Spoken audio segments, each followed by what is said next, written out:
සද්ධර්ම ශ්‍රාවක කාරුණික ගුණගරුක බෞද්ධ පින්නතුනි, බොහෝම ශ්‍රද්ධාවෙන් යුක්තව සියලු දෙනාම සූදානම් වෙන්නේ තිලෝගුරු ශාන්තිනායක සම්මා සම්බුදුරජාණන් වහන්සේ ලෝක සත්වයන් පිළිබඳව අසීමිත දයාවෙන් කරුණාවෙන් මෛත්‍රියෙන් යුක්තව අවබෝධ කරගෙන දේශනා කොට වදාළ පරම ගම්බීර වූ ශ්‍රී සද්ධර්ම රත්නයෙන් අබමල් රේණුවකටත් වඩා අඩු බොහෝම පුංචි කොටසක් දේශනා කරවගෙන ධර්ම ගෞරවයේ පෙරදරි කරගෙන දේශනාගත ධර්මයේ ශ්‍රවණය කරන්නත් ධර්ම ශ්‍රවණය කිරීමෙන් ලැබෙන අවවාද අනුශාසනා තම තමන්ගේ ජීවිතවලට එකතු කරගෙන වඩාත් නිවැරදි මෙලව ජීවිතයක් සකස් කරගන්නත් නිවැරදි වුණ මෙලව ජීවිතයක් තුළින් සුගතිගාමී වූ පරලොව ආයිති භවයකින් සැනසෙන්නත් අවසානයේ ප්‍රාර්ථනා කරන බෝධීන් සැප සහිත ප්‍රතිපදාවෙන් ඊ타ම ඉක්මන් භවයක ඊ타මත්ම කෙටි කාලයකින් උතුම් චතුරාර්ය සත්‍ය ධර්මය අවබෝධ කරගෙන සංසාරයෙන් එතර වීමේ බලාපොරොත්තුවත් ඇතුවයි. ඒ උතුම් බලාපොරොත්තු උතුම් ප්‍රාර්ථනා ධර්ම දානානිසංසේනුත් ධර්ම ශ්‍රවණානිසංසේනුත් මුදුන්පත් වේවා කියලා ආශිර්වාද කරනවා. පින්නතුනි, අද ධර්මදේශනාවේ මාතෘකාවේ හැටියට මම යොදා ගන්න කල්පනා කළේ අපේ ජාතක පාළියෙහි සඳහන් වන ඊතා උතුම් ජාතක කතාවක්, සාලිකේදාර කියන ජාතක කතාව. මේ ජාතක කතාව පදනම් කරගෙන ධර්මදේශනාව සිද්ධ කරන්න කල්පනා කළා. එතකොට මේ දේශනාව භාග්‍යතුන් වහන්සේ දේශනා කරන්න හේතු වුණේ මොන කාරණාවද කියන එක අපිට මුලින් දැනගන්න වටිනවා. ඊටත් කලින් සිහිපත් කරන්න ඕනේ මේ ජාතක පාළිය බුදුරජාණන් වහන්සේගේ ශ්‍රී මුක දේශනාව. වර්තමානයේ සමහර අය ළඟ ජාතක කතාව පිළිබඳව විවිධ මතිමතාන්තර තියෙනවා. සමහර පිරිසක් කතා කරන්නේ මේ මෑත කාලේ ලියවිච්ච ලියවිල්ලක් කියලා. පින්නතුනි, ඒ කාරණාව පැහැදිලි කරන්න දීර්ඝ විස්තරයක් අපිට සාකච්ඡා කරන්න සිද්ධ වෙනවා. නමුත් මේ ධර්ම දේශනාව තුළ මම බොහොම කෙටියෙන් මතක් කරන්න කල්පනා කළේ ජාතක භානක තෙරවරු බුදුරජාණන් වහන්සේගේ කාලේ වැඩ හිටියා. විනය පිටකයේ බාරව උපාලි මහරහතන් වහන්සේ වැඩ හිටියා. අභිධර්ම පිටකයේ බාරව සූත්‍ර පිටකයේ කොටස් බාර වෙච්ච භික්ෂුන් වහන්සේලා හිටියා. ඒ අතර ජාතක භානක තෙරවරුත් හිටියා. නවාංග ශාස්ත්‍රූ ශාසනය පිළිබඳව කතා කරනකොට ජාතක කියන කොටසත් එතෙන්ට අන්තර්ගතයි. සුත්ත, ගෙය්‍ය, වෙය්‍යාකරණ, උදාන, ඉතිඋත්තක, අභූත ධම්ම, ජාතක මේ ආදි වශයෙන් නවාංග ශාස්ත්‍රූ ශාසනය ගැන සඳහන් කරනකොට මේ ජාතක පාළිය ගැන වෙනම සඳහන් කරනවා. ඉතින් මේ වාගේ කරුණු ධර්මයේ තුලින් සලකලා බලනකොට ඥානවන්තයා හොඳටම දන්නවා ජාතක පාළිය කියලා කියන්නේ භාග්‍යතුන් වහන්සේගේම දේශනාව. බුදුරජාණන් වහන්සේ ජාතක කතාවක් දේශනා කොට වදාළේ යම් තැනක යම් කාරණාවක් පැහැදිලි කරන්න අවශ්‍ය වෙච්ච තැනක.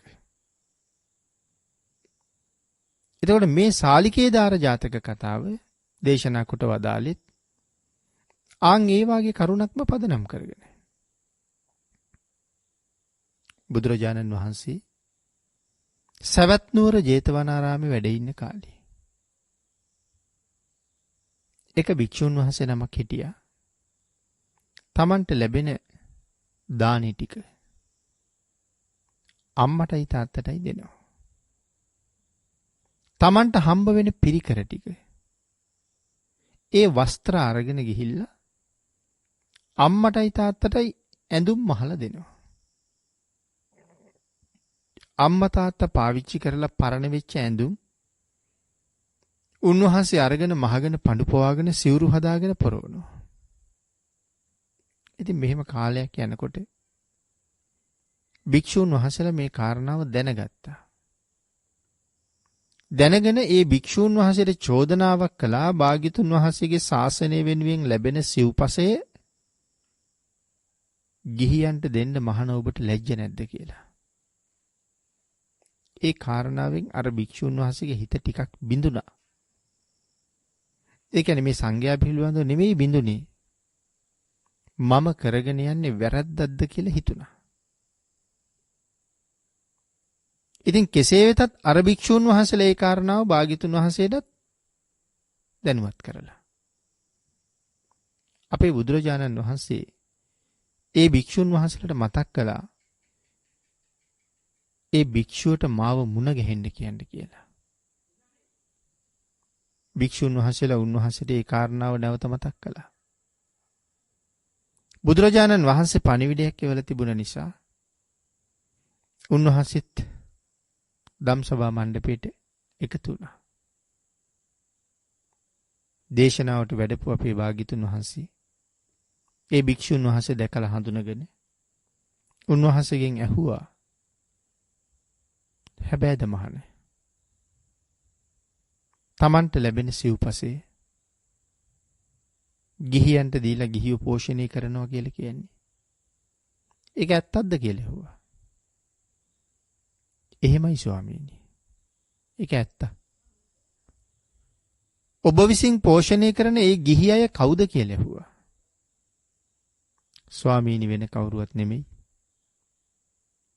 මට ජීවිතේ දුන්න මගේ අම්මයි තාත්තයි. අපේ භාග්‍යතුන් වහන්සේ ඒ කාරණාව අහලා 3 වතාවක් සාදුකාර පැවැත්තුවා. සාදුකාර පවත්වලා බුදුරජාණන් වහන්සේ දේශනා කරනවා මහණෙනි මේ භික්ෂුව පෙර සත්පුරුෂ ඥානවන්තයෝ ගමන් කරපු මගක ගමන් කරන කෙනෙක් කියන කාරණාව මතක් කරාම ස්වාමීනි භාග්‍යතුන් වහන්සේ මේ පෙර සත්පුරුෂයෝ ගමන් කරපු මග මොකක්ද කියලා බුදුරජාණන් වහන්සේගෙන් අහුවා. ඒ කොහොමද ඒ කාරණාව සම්බන්ධ වෙන්නේ කියලා. ආන් ඒ පැනේට පිළිතුරක් හැටියට පෙරත් පඬිතුයෝ තිරිසන් ಜಾතිවල ඉපදිලා පවා තමන්ගේ මව්පියන් වත්හැරලා නැහැ කියන කාරණාව පැහැදිලි කරන්න මේ සාලිකේදාර ජාතක කතාව ගෙන හැර වදාලා. මහණෙනි අතීතේ මේ සාලින්දි කියන බ්‍රාහ්මණ ගමේ කෝසිය කියන ගෝත්‍රයේ කෝසිය කියලා බ්‍රාහ්මණයෙක් හිටියා. මේ කෝසිය බ්‍රාහ්මණයට කිරිය 1000ක් විතර පමණ ප්‍රමාණය කුඹුරු තියෙනවා. පින්නතුනේ මෙතන මේ කිරිය කියලා සඳහන් කරන ප්‍රමාණය ගැන නම් නිශ්චිතයක් සඳහන් කරන්න දන්නේ නැහැ. කිරිය කියලා සඳහන් කරලා තියෙනවා මිසක් මේ ප්‍රමාණයයි කියලා පස්සේ සඳහන් වෙච්ච තැන හමු වෙලා නැහැ. ඉතින් කිරිය 1000ක් පමණ කියලා තමයි සඳහන් කරන්නේ. ඉතින් ඒකෙන් කිරිය 500ක් තමන්ගේ නෑදෑයන්ට බෙදලා දුන්න රැක බලා ගන්න. සමහරුන්ට කිරිය 50ක්, සමහරුන්ට කිරිය 60ක්, සමහරුන්ට කිරිය 100ක්. ඒ විදිහට කිරිය 500ක් තමන්ගේ ඥාතීන්ට බාර කළා රැක බලා ගන්න. වෙනම තනියම කිරිය 500ක් එක පුරුෂයෙකුට බාර කළා රැකලා දෙන්න කියලා ඔහුට කෝසිය සිටුතුමා වැටුප් ගෙවනවා. ඉතින් කිරිය 500ක් තනියම බලා ගන්න කෙනා තමන් රකින්න කොටසේ පැලකුත් හදාගෙන හැමදාම මේ ප්‍රදේශයේ ඒ කුඹුර ආරක්ෂා කරගෙන ඉන්නවා. මෙන්න මේ කාලේ මේ මගධ කුඹුර මේක. මගධ කුඹුරේ ඊසාන පැත්තට වෙන්න තියෙනවා කඳු වැටියක ඉඹුල් වනයක්. මේ ඉඹුල් වනාන්තරේ විශාල වශයෙන් ගිරව් ජීවත් වෙනවා. අපේ මහා බෝසතාණන් වහන්සේ පාරමී සම්පූර්ණ කරන අවදී තිරිසන් යෝනියේ ඉපදිච්ච අවස්ථා ගණනාව ධර්මයේ පැහැදිලි කරලා තියෙනවා. මේක එවන් තවත් අවස්ථාවක්. ගිරා ආත්මික උප්පත්තිය ලැබලා. දැන් මේ ගිරා පෝතකයා බොහෝම හොඳට හැදිලා වෙඩිලා. ඊ타ත්ම ලස්සනයි. මොනරෙක් වගේ කියලා සඳහන් කරන්නේ. විශාලත්වයේ මොනරෙක් වගේ. එක දවසක් ගිරා රජතුමා තමන්ගේ පුතාට කතා කරලා කියනවා මට දැන් බොහෝම දුර මගේ පිරිසත් එක්ක පියාඹලා යන්න අමාරුයි. මට දැන් වයසයි. ඒ හින්දා මට විවේකීව ඉන්න අවස්ථාව දීලා මේ ගිරා කණ්ඩායමේ රජකම ඔබ බාර ගන්න කියලා. බොහොම කැමැත්තෙන් ඔහු ඒ වගකීම බාරගත්තා. බාර අරගෙන දවස් 2ක් වාගේ කෙටි කාලයකින් මව්පියන්ට තනියම ආහාර හොයාගෙන අනුභව කරන එක නතර කළා. මව්පියන් වෙනුවෙන් ආහාර සපයා දීමේ වගකීම සම්පූර්ණයෙන්ම තමන්ගේ කරට ගත්තා. එදා ඉඳලා මව්පියන්ටත් තමන් අනුභව කරන ආහාර ගෙනල්ලා දෙනවා. මේ කාලේ හිමාලයේ ස්වාභාවිකව පිහිටලා තියෙන විල් තියෙනවනේ. ආන්ගේ විල් අවට හැල් වැවිලා තියෙනවා. ඒ හැල් අනුභව කරන්න මේගොල්ලෝ සෑහෙන දුරක් පියාඹලා යනවා. ඉතින් මෙහෙම හිමාලයේ හැල් අනුභව කරන අතරතුර එක ගිරවෙක් ගිරා රජුරවන්ට සඳහන් කළා ස්වාමීනි වෙනදන මගධ කුඹුර මේ කාලේ පැහෙනවා. මේ කාලෙත් ඒ විදිහටම පැහිලා ඇති කියලා. ඉතින් ගිරා රජුරෝ ඒ කාරණාව අහලා ගිරා පොතකයෝ දෙන්නෙක් පිටත් කරලා ඇටියා මගධ කුඹුර බලලා එන්න. ඔව් මගධ කුඹුරට ගිහිල්ලා කුඹුර පැහිලා බව දැනගෙන සිත්සේ අනුභව කරලා ඒ කුඹුරෙන් කරලකුත් කපාගෙන ඇවිල්ලා ගිරා රජුරුවන්ගේ අභියස තිබ්බා. වී කරලා පරීක්ෂා කරපු ගිරා රජුරු තමන්ගේ පිරිසත් එක්ක පහුවදා ඉඳලා මගධ කුඹුරට යන්න පටන් ගත්තා. ගිහිල්ලා මේ අය වී කණ්ඩ වහන්නෙම අර කිරිය 500ක්ම තනියම බලා ගන්න පුජ්‍යලයාගේ කොටසේ. ඉතින් දවස් කීපයක් බැලුවා. විශාල ගිරව් රංචුවක්. ගිරව 80000ක්නේ. කුඹුරේ වහපුවාම තව මොනවද ඉතුරු වෙන්නේ කියලා හිතුණා. අන්තිමට කුඹුරේ ආදායම මෙච්චරක් ලැබෙන්න ඕන කියලා බ්‍රාහ්මණයා මිල නියම කරාම මට ඒක අතින් ගෙවන්න වෙයි කියලා හිතුණා. ඊට කලින් ගිහිල්ලා කියන්න ඕන කියලා කල්පනා කරලා බ්‍රාහ්මණයාට අරගෙන යන්න තෑගි බෝගත් පිළියෙල කරගෙන සාලින්දි ගමට ගිහිල්ලා බ්‍රාහ්මණයා මුණ ගැහිලා තෑගි බෝග පිළිගන්වලා කතා බහ කෙරුවට පස්සේ බ්‍රාහ්මණයා අහනවා කොහොමද? දැන් හැල් පැහිලාද කියලා. හැල් කරල් මිටියකුත් ගෙනහිල්ලා තිබ්බා. හැබැයි ඔහු සඳහන් කළා එහෙමයි. කුඹුර බොහොම සරුයි. හැල් හොඳට පැහිලා. හැබැයි මම කියලා යන්න ආවේ ගිරා වසංගතයක් බෝ වෙලා. විශාල ගිරව් ප්‍රමාණයක් දවසකට ඇවිල්ලා වී කනවා. ඉතින් ආදායමක් ලබන්න ඉතුරු වෙයිද කියන එක පවා සැකයි කියලා. එහෙම කියලා කියනවා සිටුතුමනි සමහර එවුන් බඩ පුරා කාලා යනවා. එකෙක් ඉන්නවා කාලා අරගෙනත් යනවා. ඔහු හරි විශාල ශරීරයක් තියෙන ගිරවෙක්. රතුම රතු පාට තුඩක් තියෙනවා, හොටක් තියෙනවා. ඔලින්ද ඇට දෙකක් වගේ ලස්සන ඇස් දෙකක් තියෙනවා. බෙල්ල වටේට තද රතු පාට මාල තුනක් තියෙනවා. මොනරෙක් වගේ ලොකුයි. රතුම රතු පාට පාද දෙකක් තියෙනවා. ඊටාම දැකුම් කළුයි.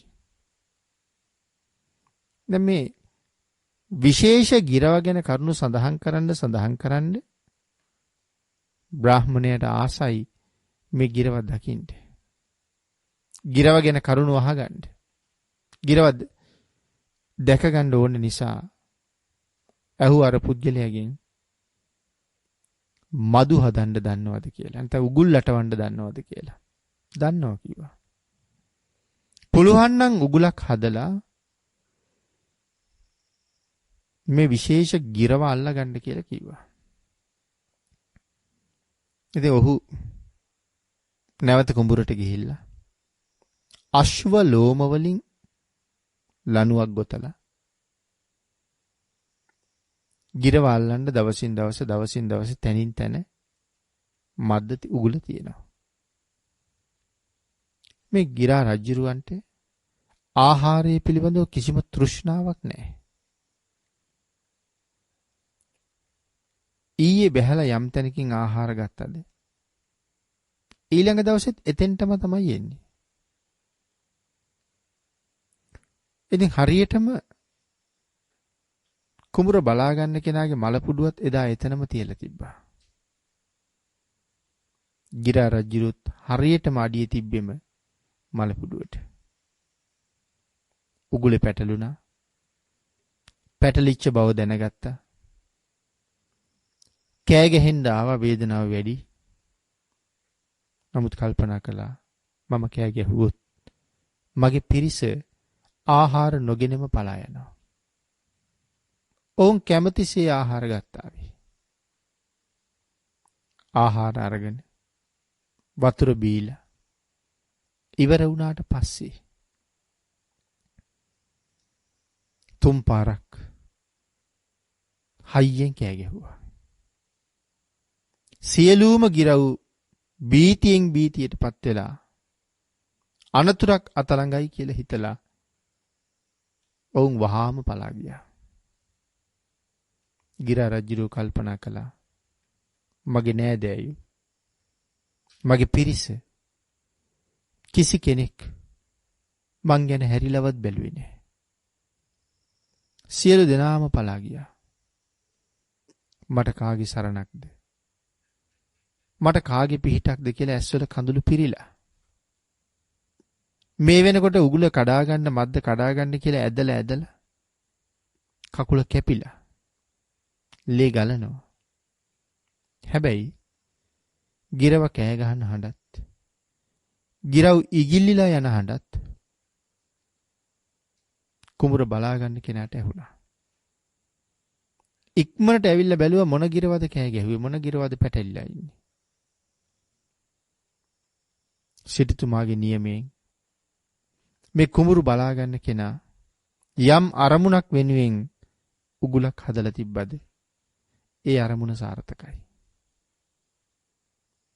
හසු විය යුතු කෙනාම අහුවෙලා ළඟට ගිහිල්ලා පාද දෙකම එකට අල්ලලා බැඳලා උගුලෙන් නිදහස් කරගෙන අරගෙන ගියා සිටුවරයා ගාවට. කෝසියේ සිටුවරයා ගිරව දැකලා ගිරව පිළිබඳව පුදුම ලෝභකමක් උපදව ගත්තා. ගිරව වඩාගෙන උකුලේ තියාගෙන කතා කරලා අහනවා ගිරා රජුරුවනි, ඔබ පිරිසත් එක්ක ඇවිල්ලා මගේ කුඹුරේ කරල් ටික කාලා යනවා කියලා ආරංචි. අනික් අය නම් කාලා විතරක් යනවා. ආරංචියේ හැටියට ඔබ කාලා අරගෙනත් යනවා. ඇයි? මගෙත් එක අමනාපයක්ද? මම් පිළිබඳව වෛරයක්ද? එහෙම නැත්තම් ගෙනහිල්ල පුරවන්න අටුකොටු කොහෙවත් බැඳලා තියෙනවද කියලා ඇහුවා. වර්ෂා කාලෙට වාගේ ගන්න තැම්පත් කරන්න තැන් තියෙනවද කියලා ඇහුවා. ගිරා රජුරු කියනවා එහෙම එකක් නැහැ. මට ඔබත් එක තරහක් නැහැ. කිසිම අමනාපයක් නැහැ. මට පුරවන්න අටුකොටුත් නැහැ. එහෙනම් කුමන කාරණාවක් සඳහා ඔබ කරල් කපාගෙන අරන් යනවද? එහෙම සඳහන් කරාම ගිරා රජුරු කියනවා බ්‍රාහ්මණතුමනි මම මේ කරල් අරගෙන යන්නේ ණයක් ගෙවන්න. ණයකට දෙන්න නිදහනයක් තැම්පත් කරන්න. ණයක් හරිනවා ණයකට දෙනවා නිදහනයක් තැම්පත් කරනවා. සිටුතුමා අහනවා ඒ කියන කාරණාව මට තේරෙන්නේ නැහැ. පැහැදිලි කරලා දෙන්න කියලා. ගිරා රජුරු කියනවා මට තටු සලලා ඉගිල්ලෙන්න බැරි කාලේ මගේ අම්මයි තාත්තයි කෑම ගෙනල්ලා තුඩින් ගෙනල්ලා මටත් දුන්නා. ඒ කෑම කාලා මම ලොකු මහත් වුණා.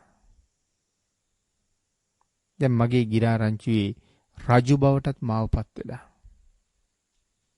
හැබැයි එදා මට කෑම හොයාගෙන ඇවිල්ලා කවල පොල පෝෂණය කරපු මගේ අම්මා තාත්තා දැන් හුඟක් වයසයි. තටු සලලා ඉගිල්ලිලා කෑම හොයාගෙන යන්න අපහසුයි. ආන් ඒක නිසා මම දැන් කෑම හොයාගෙන ගිහිල්ලා ඒගොල්ලන්ට දෙනවා. ආහාරයෙන් සන්තරපණය කරනවා. එදා ඒගොල්ලෝ මං වෙනුවෙන් ඒ යුතුයකම කළා. දැන් මම ඒගොල්ලෝ වෙනුවෙන් මගේ යුතුයකම කරනවා. ආන් ඒක තමයි මගේ ණය ගෙවීම කියලා සඳහන් කළා. ඊළඟට සඳහන් කළා සිටුතුමනි මටත් ඉන්නවා එදා මං පුංචි සන්දියේ වගේ තාම තටු සලලා පියාඹලා ගිහිල්ලා ආහාර හොයාගන්න බැරි වයසේ ඊටාම පුංචි දරුවෝ ටිකක් මම මේ ගෙනියන කරල් වලින් මගේ දරුවන්ටත් ආහාර දෙනවා. මම මගේ මව්පියන්ට කරනවා වගේ මටත් බැරි වෙච්ච දවසට ඒගොල්ලෝ මට සලකයි කියලා මං විශ්වාස කරනවා. ඒක තමයි ණයට දීම. මගේ රෑණි ඉන්නවා. දරුවන්ගේ නොසලකිල්ලට ලක් වෙච්ච. කාත් කවුරුවත් නැති. අසරණ තත්වයට පත් වුණු. සමහර ගිරව් ඉන්නවා. ඒ අයට කෑම හොයාගෙන යන්නත් බෑ. ඒ අයට කෑම ගෙනත් දෙන්න කෙනෙකුත් නැහැ. ඔවුන්ගේ බඩගිනි වේදනා නිමන්න මමම මේ ගෙනියන කරල් වලින් ඔවුන්ටත් ආහාර සපයනවා. එතකොට මට පින් සිද්ධ වෙනවා. කෝසී සිටුතුමනි ඒක තමයි මගේ නිදහනය. ගිරා රජුරු මේ විදිහට කරුණු පැහැදිලි කරගෙන යනකොට කෝසී සිටුතුමාට ඇති වුණේ පුදුම සතුටක්. සංවේගයේ මුසු සතුටක්. කෝසී සිටුතුමා ගිරා රජුරුවන්ගේ පාද බැඳලා තිබිච්ච පටිය කපලා ඉවත් කළා. ගිරා රජුරුවන්ට බොහෝම ප්‍රශංසා කළා. සිටු මාලිගාවේ වටිනා අසුනක් මත වඩා හිඳව ගත්තා. රන් තලියකට විලඳත් මීපැණිත් පුරවලා ගෙනල්ලා දුන්නා. ගිරා රජුරුව විලඳ මීපැණි අනුභව කළාට පස්සේ හකුරුත් වතුරත් ගෙනල්ලා දුන්නා. මේ සියල්ල සම්පාදනය කරලා දීලා ආහාර අනුභව කළාට පස්සේ ගිරා රජුරවන්ට කියනවා, ගිරා රජුරුවනි, ඔබ දැන් යා යුතුයි. ඔබේ මව්පියෝ කඳුළු පිරුණු දෑසින් මේ වෙලාවේ බලාගෙන ඉන්න ඔබට කරදරයක් වුණාද කියලා. මගෙන් වුණාද අඩුපාඩුවක්? මගෙන් වුණාද කරදරයක්? මේ මගද කුඹුර කිරිය 1000ක් මට තියෙනවා. මේ කිරිය 1000ම අද මං ඔබට ප්‍රදානය කරනවා. සිත්සේ කෑම කන්න. සිත්සේ පිරිසත් එක්ක සතුටු වෙන්න. මව්පියන් වැඩිහිටියන් පෝෂණය කරන්න. මේ කිරිය 1000ම ඔබ බාර ගන්න කියලා කිව්වා. ගිරා රජුරු කෝසී සිටුවරයට අවවාද කළා. සීලෙහි පිහිටන්න මග කියලා දුන්නා. සසර දුක බය කියලා දුන්නා. කිරිය 1000 ප්‍රතික්ෂේප කළා. කිරිය 8ක් අරගන්නම් කියලා කිව්වා. කිරිය 1000ක් Tamanට දුන්නා. ඒ 1000 ප්‍රතික්ෂේප කරලා එයින්ම කිරිය 8ක් Taman ඉල්ලගත්තා. සිටුවරයා කියනවා, වහාම ගිහිල්ලා මව්පියන්ගේ කඳුළු වල ඇස්වල කඳුළු නිමා කරන්න. ඔබ නැති දුක දරාගන්න බැරුවයි මේ වෙනකොට ඇත්තේ. නමුත් මටත් ඔබ ගැන තියෙන පුදුම පැහැදීමක්. මටත් ඔබ ගැන තියෙන ලොකු සතුටක්. මාව මුණ ගැහින්නත් ඇවිල්ලා යන්න කියලා.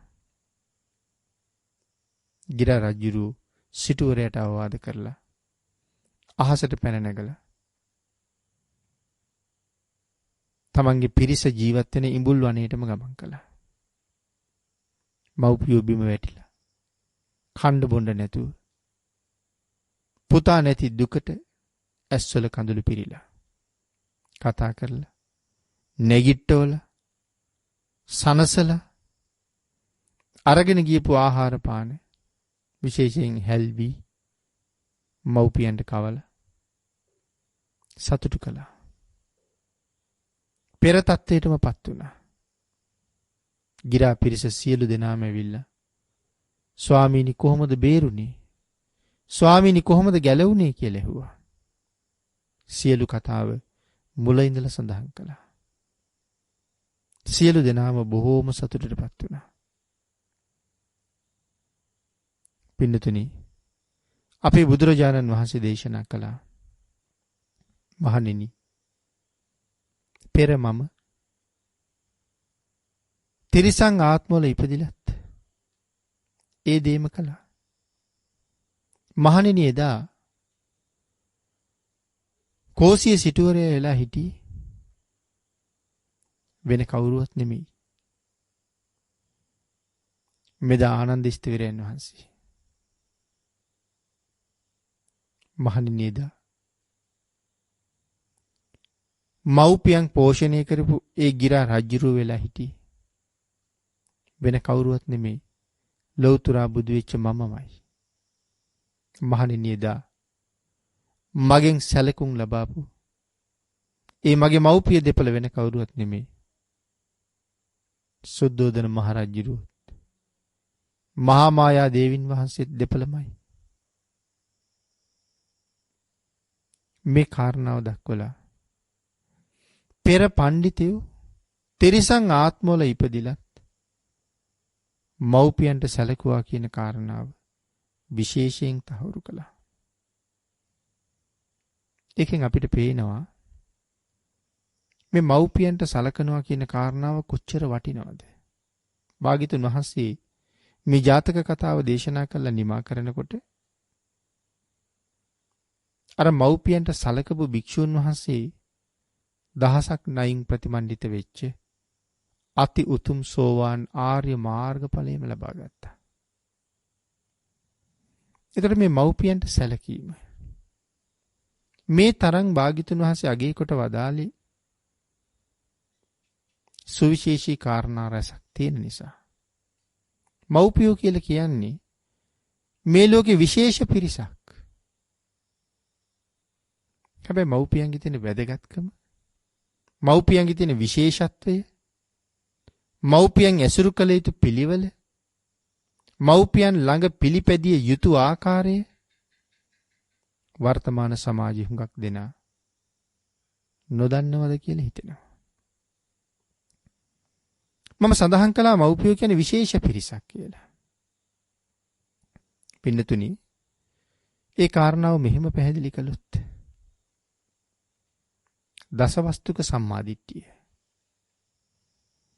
චතුරාර්ය සත්‍ය සම්මාදිට්ඨිය ගැන නෙමෙයි මේ සඳහන් කරන්නේ. දසවස්තුක සම්මාදිට්ඨිය. මං හිතන්නේ දසවස්තුක සම්මාදිට්ඨිය ඔබ දන්නවා. සුත්ත, අත්ති දින්න, අත්ති ඉට්ටං, අත්ති හුතං, මේ ආදි වශයෙන් අත්ති දින්න දුන් දෙහි විපාක ඇත. අත්ති හුතං මහා පූජාවේ විශේෂ විපාක ඇත. මේ ආදි වශයෙන් මේ දසවස්තුක සම්මාදිට්ඨිය භාග්‍යවතුන් වහන්සේ දිගටම දේශනා කොට වදාලා අත්ති මාතා, අත්ති පිතා, මවෙක් ඇත, පියෙක් ඇත කියන කාරණාවල් ටික දේශනා කරාම මේකේ තියෙනවා පින්නතුනි මේ අම්මා තාත්තා ඉන්නවා කියලා, මවෙක් ඇත, පියෙක් ඇත. සම්මා සම්බුද්ධ ශාසනයට ඇතුල් වෙන්න යම් කෙනෙක් බලාපොරොත්තු වෙනවනම් මේ ශාසනයට ඇතුල් වෙන්න කලින්ම පුජ්‍යලයා තුළ තිබිය යුතු සම්මාදිට්ඨියක් දසවස්තුක සම්මාදිට්ඨිය කියලා කියන්නේ. මේ දසවස්තුක සම්මාදිට්ඨිය යමෙක් ළඟ නැතිනම් ඔහුට බෞද්ධයෙක් බවට පත් වෙන්න සුදුසුකම් නැහැ. ඒකයි එතන තියෙන වටිනාකම, බරපතලකම. කෙසේ වෙතත් අපි අපේ කාරණාවට යමු. මේ ලෝකේ තියෙනවා ආනන්තරිය කියලා මහා බරපතල පාප කර්ම පහක්. ඊටත් වඩා බරපතල එක පාප කර්මයක් තියෙනවා. ඒක තමයි මිත්‍යා දෘෂ්ටිය, නියත මිත්‍යා දෘෂ්ටිය. ආනන්තරිය පාප කර්ම පිළිවෙලින් කොහොමද? සංඝ බේදය. භාග්‍යතුන් වහන්සේගේ ශරීර ධාතුවේ ලේ සැලවීම. රහතන් වහන්සේ නමක් ඝාතනය කිරීම. මව මැරීම, පියා මැරීම. හැබැයි මෙහෙම සඳහන් කරාම කෙනෙකුට මේක සැක සහිත වෙන්න පුළුවන්, ආందోලනාත්මක වෙන්න පුළුවන්. කොහොමද සංඝ බේදය මෙතන එකට එන්නේ කියලා. සංඝ බේදයකට එන්නේ අපේ මහ බෝසතාණන් වහන්සේ පාරමිතා පූර්ණේ කළේ ලෞතර බුදු වීම විතරක් අරමුණු කරලා නෙමෙයි. ලෞතර බුද්ධත්වයේ ලබන්න ඕනේ. ලෞතර බුදු වුණාට පස්සේ ධර්මයේ දේශනා කරන්න ඕනේ. ධර්මයේ දේශනා කරමින් පිහිටවන ඒ නිර්මල ශාසනය ලෝක සත්වයාගේ හිතසුව පිණිස চিරාත් කාලයක් පවතින්න ඕනේ. බොහෝ දිනාට යහපත හදමින් නිර්මල ශාසනයේ চিරාත් කාලයක් පවතින්න ඒ ශාසනය ඉදිරියට පවත්වගෙන යන්න පිරිසක් ඕනේ වෙනවා. ආන් ඒ පිරිසට කියනවා සංඝ රත්නය කියලා. සංඝ රත්නයේ ભેද බින්න රහිතව ඔවුනොවුන් කෙරෙහි ප්‍රියහිම් බලමින් සතුටින් වාසය කළොත් තමයි ශාසනයාගේ පැවැත්ම තියෙන්නේ. සුඛා සංගස්ස සාමග්ගී.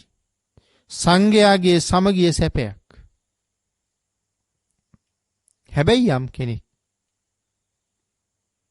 ආන්ගේ සංඝරතනය ભેද බින්න කළොත් විනාශ වෙන්නේ සම්බුද්ධ ශාසනය. ආන්ගේ නිසා භික්ෂුන් වහන්සේලා ભેද කිරීම භාග්‍යතුන් වහන්සේගේ නික්ලේශී හදමඩලට එල්ල කරන දරුණු ප්‍රහාරයක් කියලා දේශනා කරලා තියෙන්නේ. අම්මා කෙනෙක්, තාත්තා කෙනෙක් කාලයක් වෙහෙසිලා මහන්සි වෙලා දරු පිරිසකට කවල පොල පෝෂණය කරලා උගන්වලා ඔවුන්ගෙන් රටට ජාතියට මහ මෙහෙවරක් බලාපොරොත්තු වෙනවා. නමුත් ඒ දරු පිරිස පස්සේ කාලෙක ඔවුනොවුන් පෙන්නගන්න බැරි තරමට ભેද බින්න වුණොත් අර මව්පියෝ බලාපොරොත්තු වෙච්ච කාරණාව සම්පූර්ණ වෙන්නේ නැහැ නේ පින්නතුනි. ආන් ඒ වගේ තමයි භාග්‍යතුන් වහන්සේ භික්ෂු මහ සංඝරත්නයෙන් බලාපොරොත්තු වෙච්ච කාර්යයක් තියෙනවා. ඒ තමයි මේ ශාසනයේ නිර්මලව ඉදිරියට අරගෙන යන එක. ඒ සඳහා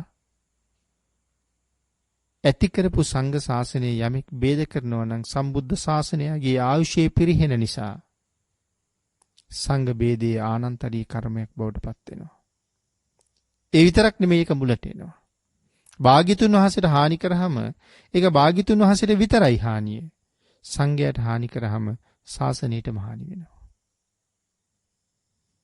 ඉතින් මේ කාරණා පහේ අම්මා තාත්තා පිළිබඳව සඳහන් කරලා තියෙනවනේ. නමුත් පින්නතුනි මරණයට පත්වෙච්ච ගමම්ම බඹලව උපදින කෙනෙක්නේ අනාගාමින් වහන්සේ කියන්නේ. මරණයට පත්වෙච්ච ගමන්ම සුගතියේ උපදින කෙනෙක්නේ සකදාගාමින් වහන්සේ සෝවාන් වහන්සේ කියලා කියන්නේ. නමුත් ඒ සකදාගාමින් වහන්සේ, ඒ සෝවාන් වහන්සේ, ඒ අනාගාමින් වහන්සේ ඒ වාගේ මහා පුණ්‍යවන්ත උත්තමයෝ සතර අපායෙන් අත මිදිච්ච උතුමෝ යම් කෙනෙක් ඝාතනය කළොත් ඒක ආනන්තරීය කර්මයක් කියලා මේ ශාසනය කොතනවත් සඳහන් කරලා නැහෙනි. ආනන්තරීය සදිසයි. ඒ කියන්නේ ආනන්තරීය කර්මය හා සමානයි. නමුත් ආනන්තරීය කර්මයක් කියලා නැහැ. එතකොට අම්මා තාත්තා පිළිබඳව සඳහන් කරනකොට අම්මා තාත්තා ඝාතනය කළොත් ආනන්තරීයයි. එතන කොච්චර වෙනසක් තියෙනවද? සමහරවිට අම්මා තාම තිසරණවත් නැහැ. අම්මා තාත්තා ළඟ තාම පන්සිල්වත් නැහැ. සෝවාන් සකදාගාමි අනාගාමි උත්තමයෝ ඝාතනය කරලා ආනන්තරීය නුනත් තිසරණවත් පන්සිල්වත් නැති අම්මයි තාත්තයි ඝාතනය කළොත් ආනන්තරීයයි කියලා දේශනා කොට වදාළේ ඒ කාරණාවෙන්ම පේනවා මේක කොයිතරම් ගැඹුරක් තියෙන කාරණාවක්ද මව්පියෝ කියලා කියන්නේ. මව්පියන් කෙරෙහි පිළිපැදීම කොයිතරම් ගැඹුරුද? මව්පියෝ මේ ලෝකේ කොයිතරම් විශේෂද? මව්පියෝ මේ ලෝකේ කොයිතරම් ශ්‍රේෂ්ඨද? සත්පුරුෂයන්ට මව්පියන්ගේ වටිනාකමේ නිමක් නැහැ. මව්පියන්ගේ වටිනාකම දන්න අය මව්පියන් ඇසුරු කිරීමෙන් මේ සංසාරයට මහ ලොකු සාධාරණයක් කරගන්නවා. මව්පියෝ ඒ තරම් විශේෂයි. ඒකයි දසවස්තුක සම්මාදිට්ඨියට පෙළ ගැහිලා තියෙන්නේ. භාග්‍යතුන් වහන්සේ දේශනා කළේ ගිනි කඳක් ඇසුරු කරනවා වගේ ඇසුරු කරන්න ඕනේ. ගිනි කඳකට ළඟා වෙනවා වගේ ළඟා වෙන්න ඕනේ. ඇහින් බලහම රවල බැලුවොත්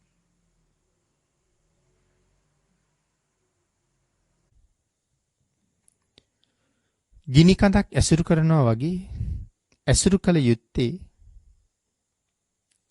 මව්පියන් පිළිබඳව අපි අතින් සිද්ධ වෙන හැම වරදක්ම පින්නතින විපාක දෙන නිසා. ධර්මයේ බොහෝ තැන්වල ඒ කරුණු සඳහන් කරලා තියෙනවා. රවල බැලුවොත්, එකට එක කීවොත්, සරපරුස විදිහට කතා කළොත් ඒ හැම කාරණාවක්මත් සංසාරේ අපට හුඟක් රිදවනවා. ඒ විතරක් නෙමෙයි. අම්මා තාත්තා ඇසුරු කරනකොට හුඟක් අයට අමතක වෙනවා මේ මව්පියන්ගේ වටිනාකම. හැබෑවටම දරුවෝ නම් නොදන්න නිසා. දරුවෝ දන්නේ නැත්තේ දරුවන්ට කියලා දෙන්න කෙනෙක් නැති නිසා. කියලා දෙන්න සත්පුරුෂයෙක් නැති නිසා. දරුවෝ දැනගත්තත් නැතත් පව් සිද්ධ වෙනවනේ. සත්පුරුෂයෝ ලෝකේ ඉන්නවා නම් සත්පුරුෂයා ඒ කාරණාව කියලා දෙනවා. අකුසලයෙන් ඈත් කරනවා. නමුත් වත්මන් දරුවෝ බොහෝ වෙලාවට මව සලකන්නේ යෙහෙලිය වගේ. හැබැයි සමහර අය උගන්වන්නෙත් එහෙමයි. මව යෙහෙලියක් කරගන්න කියලා. එතකොට තමන්ගේ තියෙන පෞද්ගලික ප්‍රශ්න ටික ඔක්කොම අම්මත් එක්ක කතා කරන්න පුළුවන් යෙහෙලියක් එක්ක කතා කරනවා වගේ. එතකොට මානසික බර අඩු කරගන්න එක පහසුයි කියලා. ඒකට වෙන වෙන ක්‍රම ඕන තරම් තියෙනවා. මානසික බර වැඩි වෙන්නේ පළවෙනි කාරණාව ධර්මයේ දන්නේ නැති නිසා. නමුත් ඒකෙන් මිදෙන්න අම්මා යෙහෙලියක් බවට පත් කරගත්තාම යෙහෙලියක් හැටියට අම්මා ඇසුරු කිරීමෙන් රැස් කරගන්න කර්ම කන්දට වග කියන්නේ කවුද කියන කාරණාව ඊට පස්සේ හිතන්න ඕනේ. වෙන කවුරුවත් නෙමෙයි. ඒ වගකීමත් ඔවුම දරන්න ඕනේ. සමහරවිට අම්මා පුටුවේ වාඩි වෙලා දරුවෝ ගිහිල්ලා පුටුවේ ඇන්දේ වාඩි වෙනවා. මව්පියෝ බිම ඉඳගෙන වැඩ කරනවා. දරුවෝ ගිහිල්ලා ආසනවල වාඩි වෙලා ඉන්නවා. භාග්‍යතුන් වහන්සේ දේශනා කළේ දුර බැහැර ගිහිල්ලා මව්පියෝ ගෙදර එනකොට පෙරමකට ගිහිල්ලා පිළිගන්න ඕනේ. දෙපා සෝදලා පිළිගන්න ඕනේ. අතේ බරක් ඔසවගෙන ඉන්නවනම් ඒක බාර ගන්න ඕනේ. සීතල වෙලාවක් නම් උණුදිය සපේලා දීලා, උණුසුම් වෙලාවක් නම් ඇල්දිය සපේලා දීලා, කායික විවේකයේ සඳහා අවස්ථාව හදලා දීලා අපි මව්පියන්ට සත්කාර කරන්න ඕනේ. දවස ගෙවිලා නිමා වෙනකොට දවසේ කිසියම්ම මොහොතක හරි සිහිය ඇති සිහිය නැති මොනම හේතුවක් නිසා හෝ යම් වැරදි වචනයක් කියවුණා නම්, වැරදි ක්‍රියාවක් සිද්ධ වුණා නම්, වැරදි විදිහට බැලුවා නම් සමා වෙන්න කියලා දෙපතුල මත නලල තියලා සමාව ඉල්ලන්න ඕනේ. මව්පියෝ මැරිලා සමාව ගන්න බැරි වෙලා නම් ආදාහනය කරපු තැනට ගිහිල්ලා මල් පහන් පූජා කරලා සමාව ඉල්ලන්න කියලා කිව්වේ. එහෙම කරනවා නම් වටිනවා. එහෙම නැත්තම් වලලපු තැනක් දන්නෙත් නැත්තම් චෛත්‍යයක් බෝධියක් ළඟට ගිහිල්ලා වත් පිළිවෙත් කරලා මල් පහන් පූජා කරලා මව්පියන්ගේ නම සිහිපත් කරලා ඒ පින අනුමෝදන් කරලා සමාව ඉල්ලගන්න කියලා තමයි කියලා තියෙන්නේ. එහෙම නැත්තම් මව්පියෝ සම්බන්ධයෙන් සිද්ධ වුණ වැරදි පිළිපැදීම සංසාරගත ජීවිතේ බොහෝ අඳුරු අගාධ වලට අපි අද දාන්න හේතු වෙනවා. භාග්‍යතුන් වහන්සේ මව්පියන්ගේ වටිනාකම ගුණය දේශනා කොට වදාළ සූත්‍ර දේශනා මේ ත්‍රිපිටකයේ අන්තර්ගතයි. ජාතක පාළියේ එවන් ජාතක කතා බොහොමයක් අන්තර්ගතයි. අම්මා තාත්තා කියන විශ්වයේ ජීවත් වෙන මේ විශේෂිත වූ සත්පුරුෂයෝ අපිට මේ සංසාරයෙන් එතර යන්න මහ යුතුයකම අපි වෙනුවෙන් සම්පූර්ණ කරනවා. කාත් කවුරුවත් නැති කාලේ, තනියම ජීවත් වෙන්න බැරි කාලේ රැකවරණේ හදලා දුන්නා. ඉපැද්දෙව්වා විතරක් නෙමෙයි. කූඹින්ට කණ්ඩ දෙන්නේ නැතුව, මැස්සෝ මදුරුවන්ගෙන් බේරගෙන, සත්තු සර්පයන්ගෙන් වාගේ වගේම හිවල් සුනක බලල් ආදී සත්වයන්ගෙන් පවා ආරක්ෂා කරගෙන හදල වඩලා පෝෂණය නොකළන, බිහි කරපු විදිහට ඔහේ දාලා තිබ්බන අද කුමකින් කුමක් වෙයිද? නමුත් එහෙම කිසිම අතුරු ආන්තරාවක් නැතුව අපිව මේ බුද්ධාන්තරයක මනුස්ස ජීවිතයකින් සසරින් එතර වෙන්න සම්මාදිට්ඨික ජීවිතයක් ලබලා දෙන්න කටයුතු කළා. හැදුවා වැඩුවා පෝෂණය කළා. එනං මේ සාලිකේදාර ජාතක කතාවේ කතා කළා වගේ මව්පියෝ මව්පියන්ගේ යුතුයකම අපි වෙනුවෙන් කරලා තියෙනවා. හැබැයි අපේ මව්පියෝ වයෝවෘද්ධ වෙනකොට අපේ යුතුයකම අපි මව්පියෝ වෙනුවෙන් කරන්න ඕනේ. ඒකත් හැරගත්තොත් මේ ලෝකේ ඊට පහත් තත්ත්වයක්. ලෝකේ මංගල කාරණා 38ක් තියෙනවා. මේ ලෝකේ තුනුරුවන් හැර ඔය කාරණා 38ට වඩා උසස් යමක් නැහෙනි. ලෝකේ තියෙන අති සුවිශේෂීම කාරණා 38 තමයි මංගල කාරණා හැටියට ගොනු කළේ. ආන්ගේ කාරණා 38 ඇතුළි මව්පියන්ට සැලකීම මංගල කාරණාවක් බව සිහිපත් කරලා තියෙනවා. එහෙමනම් පින්නතුනි, සාලිකේදාර ජාතක කතාවට අනුව මව්පියන්ගේ ගුණය අසීමාන්තිකයි. මව්පියන් වෙනුවෙන් යුතුයකම් කිරීම දරුවන්ගේ පරම යුතුයකම. ඒ කාරණාව එදාටත් එහෙමයි, අදටත් එහෙමයි. අපි අපේ මව්පියෝ දිහා බලලා, අපේ මව්පියෝ ගැන හිතලා මේ සංසාරේ අය කවදනම් මෙහෙම මව්පියෝ අපිට මුණ ගැහිද? ඒ මව්පියෝ හෙට අනිද්දාට මැරෙලා යන්න පුළුවන්. අන් අය මව්පියන්ට සලකන දිහා බලලා අනේ මගේ මව්පියන්ට මටත් මෙහෙම සලකන්න තිබුණා. මගේ මව්පියෝ සම්බන්ධයෙන් මටත් මෙහෙම පිළිපදින්න තිබුණා නේද? පස්සේ හිත හිතා කඳුළු වගුරුවනවට වඩා කරන්න පුළුවන් උපරිමයක් යුතුයකම අද සම්පූර්ණ කරගන්න එක හැමදාටම සතුටු වෙන්න පුළුවන් තැන. ඔබේ ජීවිතය තුලත් ඒ යුතුයකම අත් නොහැර සම්පූර්ණ කරනවා කියන්නේ ඔබ භාග්‍යතුන් වහන්සේටත් මනවින්ම කීකරු වෙච්ච කෙනෙක් බවට පත් වෙනවා කියන එකයි. එවන් උතුම් ගුණ ධර්ම වලින් ජීවිතේ පෝෂණය කරගෙන භාග්‍යතුන් වහන්සේගේ වචනයට අවනත වෙලා මේ උතුම් බුද්ධාන්තරයෙන් සංසාර මඟ කෙරවල කරගන්න අවශ්‍ය කුසල ශක්තිය දියුණු කරගන්න ඔබ සියලු දෙනාටම රත්නත්‍රයේ ආශිර්වාදයෙන්ම ශක්තිය, ධෛර්යය, වාග්ය, වාසනාව උදා වේවා කියලා ආශිර්වාද කරනවා.